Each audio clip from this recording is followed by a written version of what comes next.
Coming up next on the Jeff Crilley Show, we're going to be talking about fertility with a doctor who is making miracles happen every single day. That's just ahead.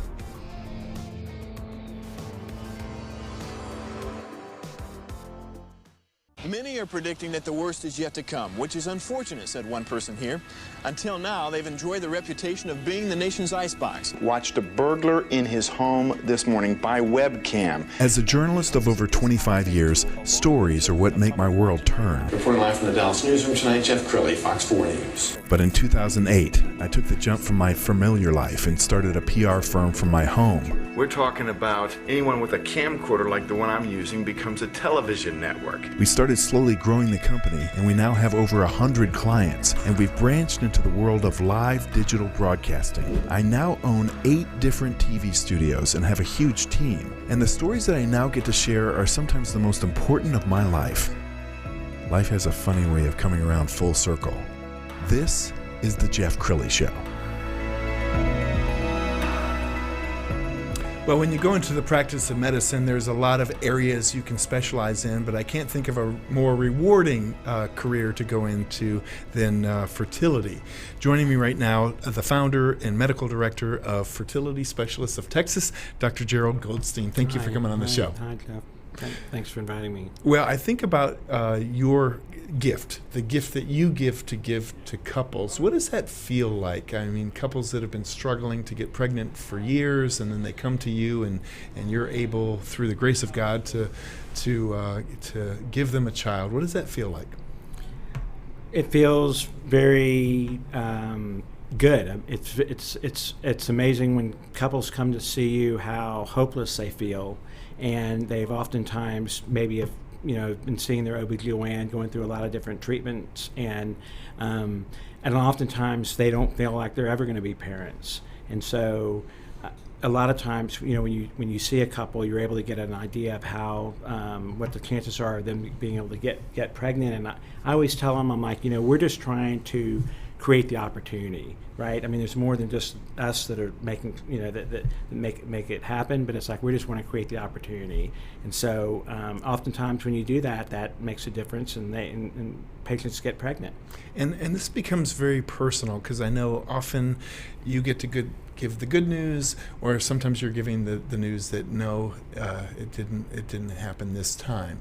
What are those phone calls like for you?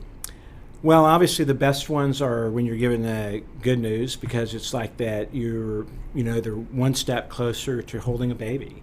And so that's very. Are there tears on the phone? Or? Well, I mean, there are tears.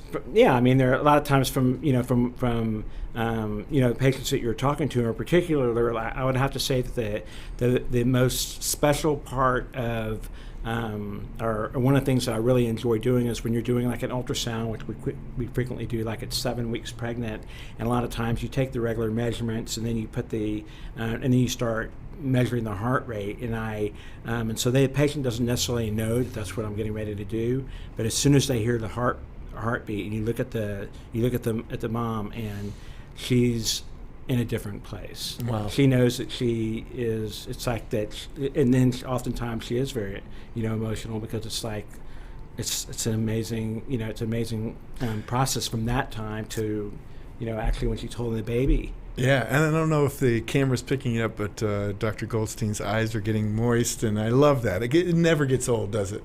No, it doesn't ever get old, because it's like everybody is individually have, there are different issues. There's always different stories, and so in your, it's everybody has a different story to tell of how they finally, hopefully, succeeded in going through the process and having a baby. Outstanding. Well, we found a wonderful video on your website. Let's go ahead and roll that now.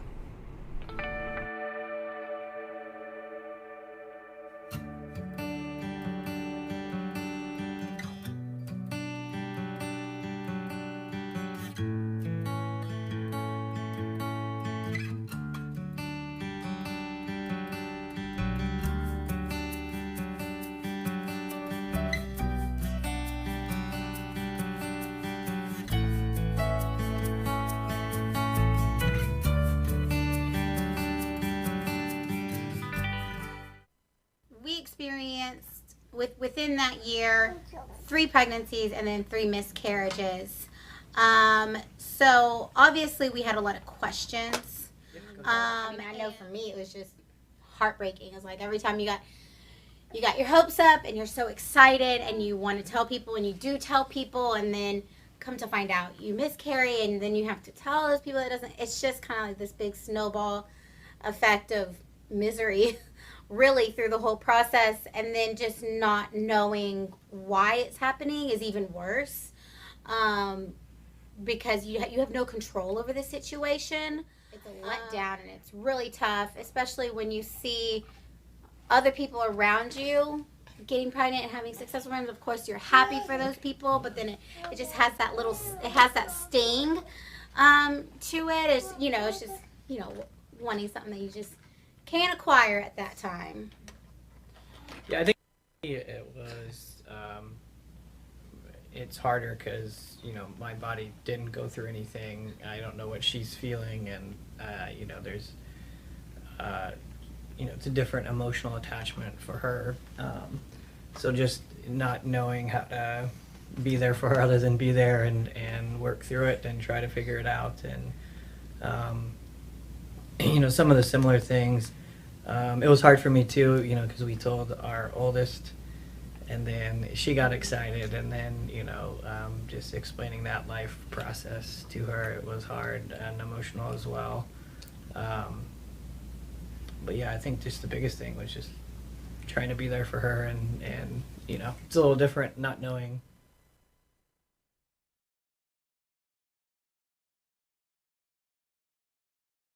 Just pure anxiety, and I tried not to. I tried to take it day by day, and every time I felt a symptom or something like that, I was like, okay, that, to me, I was like, it's all still good. I probably took more than needed pregnancy tests just to reassure myself. I came into the doctor's office. I came in here extra so they could monitor things.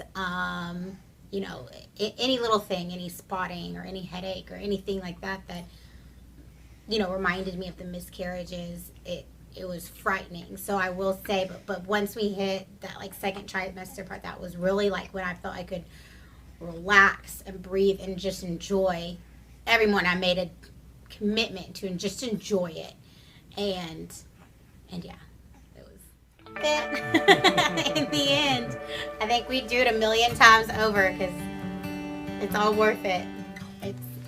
There is a lot of stress and anxiety and fear, but it's quickly replaced.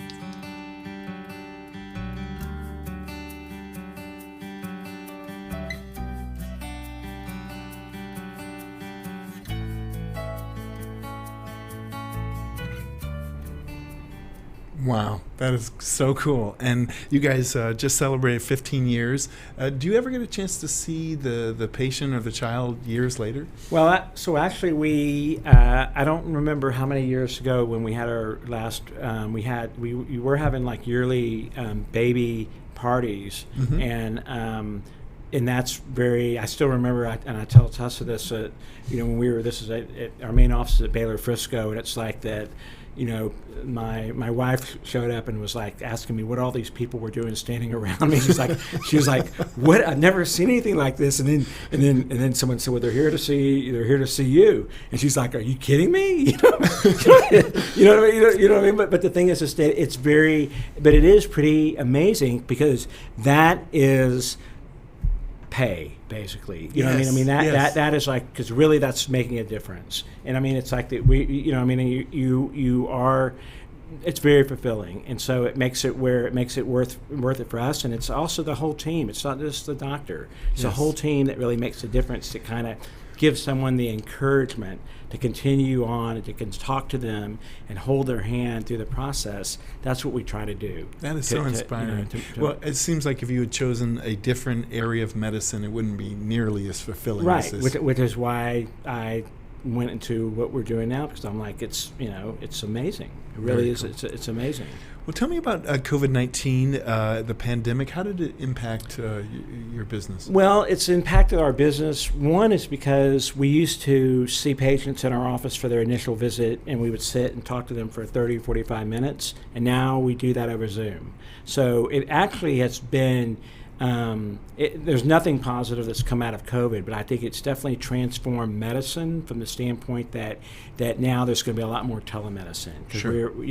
And so then after we do that, then they come to our office for an ultrasound and lab test, and so that I think it actually it's made it more convenient, because when you take off, when you go see the doctor, Sure. you're taking off a whole afternoon, and so now that doesn't really happen. Oftentimes, the husband can be one place, the wife is someone else. We still see ourselves, face to face. So that's been very, very positive.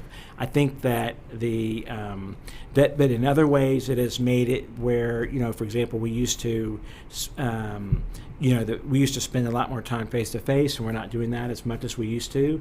I think that in terms of the number of people that are going through the process, is actually we've seen no difference. In fact, we've seen more to a certain extent. Some people that are really maybe have thought about what life means to them, or what's most important in terms of their life, and so Sure. we're definitely seeing. We have not really seen an effect from that, from that perspective. Well, I know you and I were talking before the show that stress can sometimes hurt a couple's ability to get pregnant. How does a couple know when it's time to see you guys? Well, so I think that for example, if your periods, for example, are irregular, then that's a tip off that you'd want to see someone before, earlier than if you just said, okay, we're typically going to wait a year, which is really the official, recommendations are that you wait a year if you're under 35 and 6 months if you're over 35. But for example, if you know that you've had a prior history of a pelvic infection, if you know that you've had like endometriosis, if you know that you've had, if your husband has had like a vasectomy reversal, for example, then Right. you probably want to see someone sooner than that. Well, and I know medicine is just speeding light years ahead. I'm confident that you're able to do things today that 50 years ago would be impossible. Well, I think we have. I mean, I know that now it's very common that, for example, when patients go through fertility treatment, for example, if they're going through in vitro fertilization, that we're actually able to do testing for the embryo prior to us transferring the embryo. So before, for example, women would have like an amniocentesis at 18 weeks, really. So now we're able to do that testing actually before we transfer the embryo into the uterus. So that's helped us, for example, reduce the risk of miscarriages. Yes. Okay. So that's been very, very, that's very helpful. And it's also allowed it to, people think that, for example, that you're going to have twins or triplets, but we frequently only transfer one embryo. So, we've been able to reduce the risk of multiples, which is, which is also a source of stress. Sure. So Sure. those things have been very, that's been very, very helpful. We've got a couple of pictures we want to show, and I would ask for you to kind of narrate it for us. What are we looking at? Well, this is a couple that came to see me that had a baby. We've actually started having like a calendar where our couples that have gone through fertility treatment in the past year, that they can nominate their child to be like in a calendar, which kind of highlights their story, so to speak. So this is me, them coming in and me holding the baby. That's very cool. And this is actually from a couple, an employee of ours that actually went through treatment and ended up having they went through IVF, and they had embryos made, and then instead of going through the whole process again, we just thawed another embryo, transferred in the uterus, so they didn't have to go through the part of taking medications and stuff like that a second time. Tell me, what makes Fertility Specialists of Texas different? Well, I think that one is that we are very personalized. We try to spend a lot of time with our patients, and not just have like one protocol or one treatment for everybody. Okay. Sure. The other thing is that we have a good laboratory. So we have like a very good team of embryologists that work with embryos and things like that are very highly trained and use advanced equipment. And I would say the last thing is that we it's a team approach. And I mean, we know that when someone, it's not just it's the physician's important, but it's from the time that someone calls on the phone to they make the appointment to who it talks to them about financially, what type of impact it may have, to when they, when they hopefully when they leave when they're pregnant, that sort of global perspective or global approach that we really try to emphasize and say what we do and do what we say. And I think that that for the most part that people do, if you do that, then they do well, and we've made a difference. That's beautiful. That's a great way to end the show. We're going to go ahead and put your website up so people can get in touch. FertilityTexas.com is the website. Dr. Goldstein, thank you for the miracles that you're creating every single day. Thank you. You bet. Yeah. And that's it for now. We'll see you next time. Yeah.